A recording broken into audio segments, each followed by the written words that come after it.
This is just one of several tiles in the upcoming area that I try to avoid by using an enemy encounter because I dislike them so much.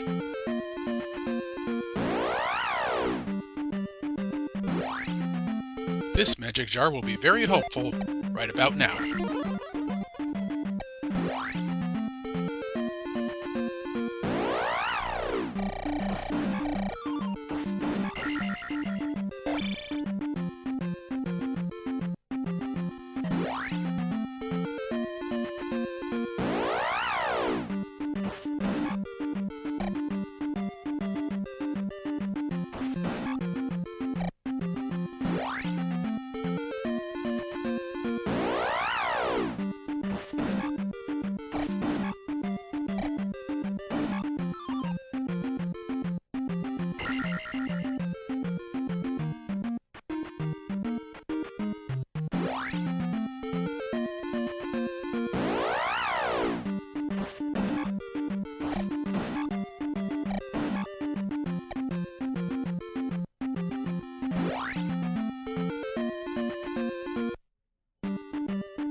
The jump strike works very well against the blue Lizalfos general.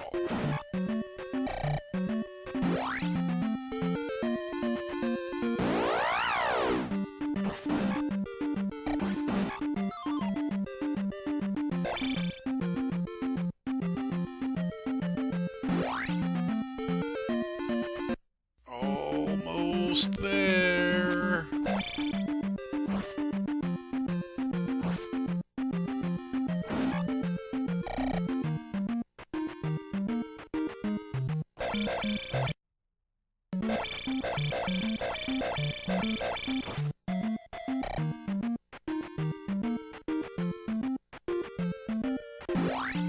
At long last, the Great Temple. No matter how often I play this game, this place never gets any less brutal.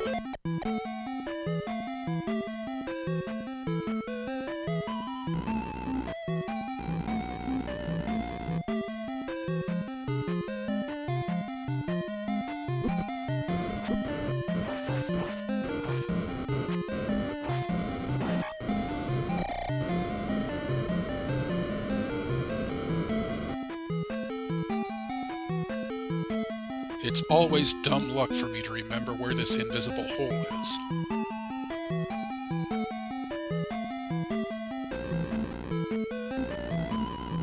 Here's a stretch with no enemies, but it's no time to relax. This place is a huge maze, and I always have to concentrate on remembering the short path. There's no reason to take more than one detour.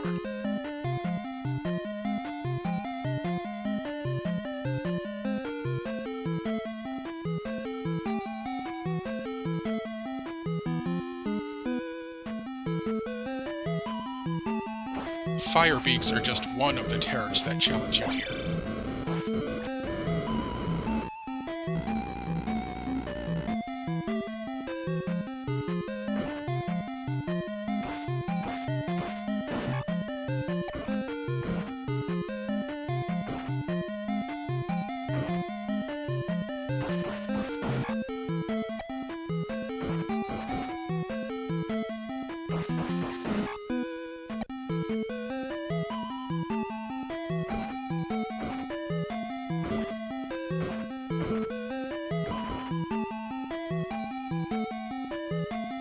This is another one, just as bad. Dreadhawk.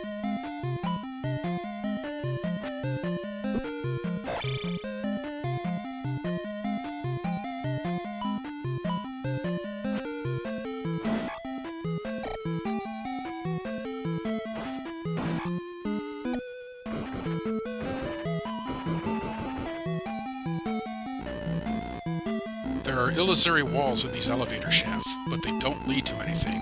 Don't bother finding them.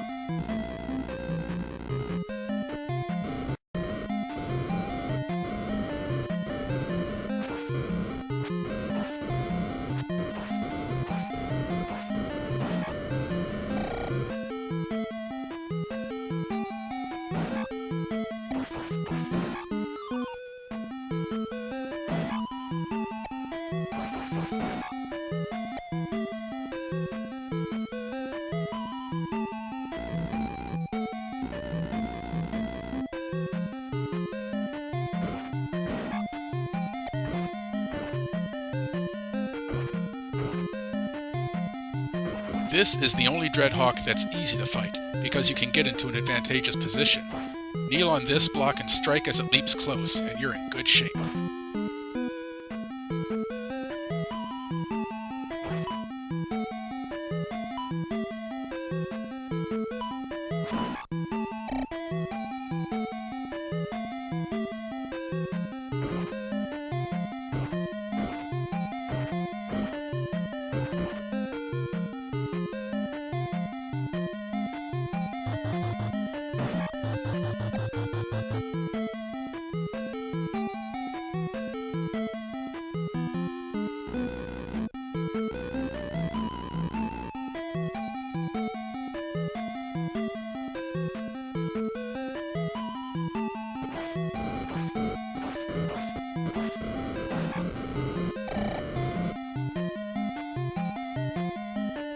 I shall now demonstrate what happens when you fight carelessly against a Dreadhawk.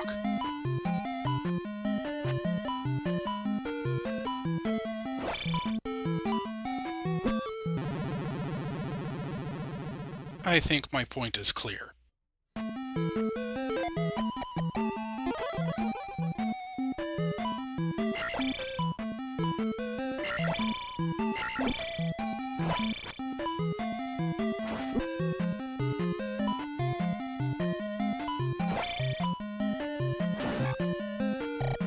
You'd think a super bubble is more dangerous and therefore worth more experience than a regular bubble, but you'd be wrong.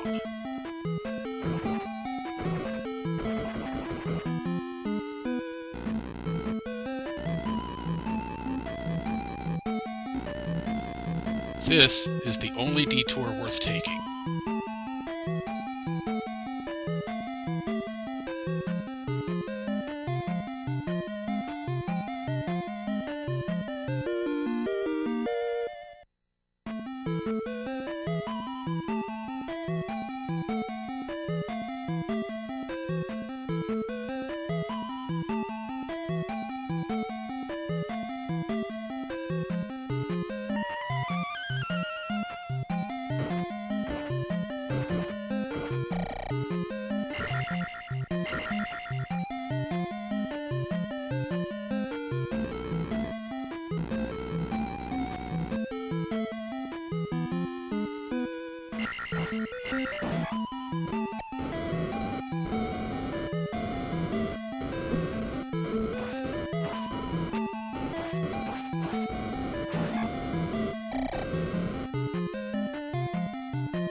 Superbot coming up.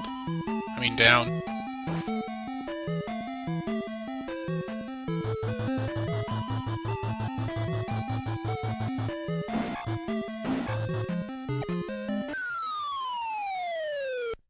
To the left could be one or two magic jars or Dreadhawks hidden in the blocks. I was lucky this time and didn't need to take the chance.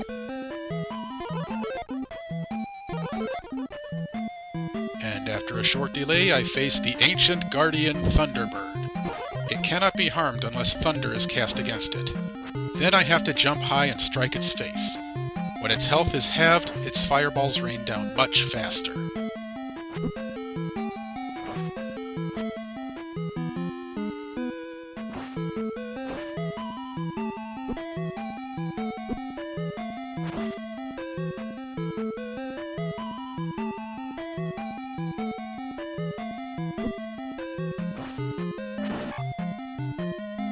Okay, now it's all over, right?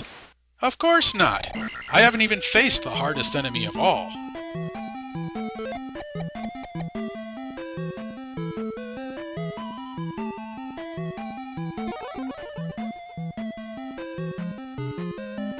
Plenty of gamers seem to dread this last battle. Dark Link, the twisted shadow of our hero. Dark Link can be combated and defeated the traditional way, or by the method I have always used. Kneel on the left edge of the screen and swipe incessantly whenever he gets close.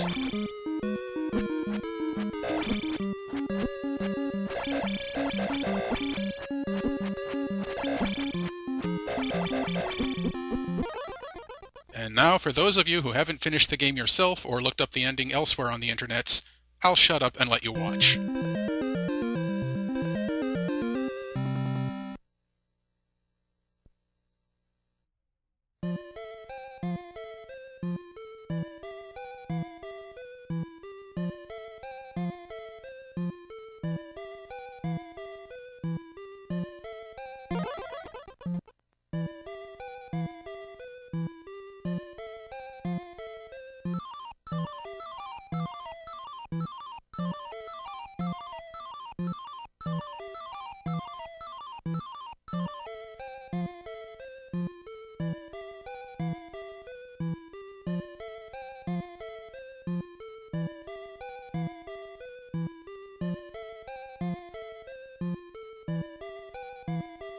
There you have it. The rest is just credits. I mentioned before that I would rather like to see a redo of this game, with updated visuals and sound, maybe with a few things inserted from games that have been made since. The lens of truth could be used to find those hidden pits, for instance. I don't think it's really going to happen, but that's okay, because this game is good enough to endure as is for all time. Never mind a few grammatical errors and English moments.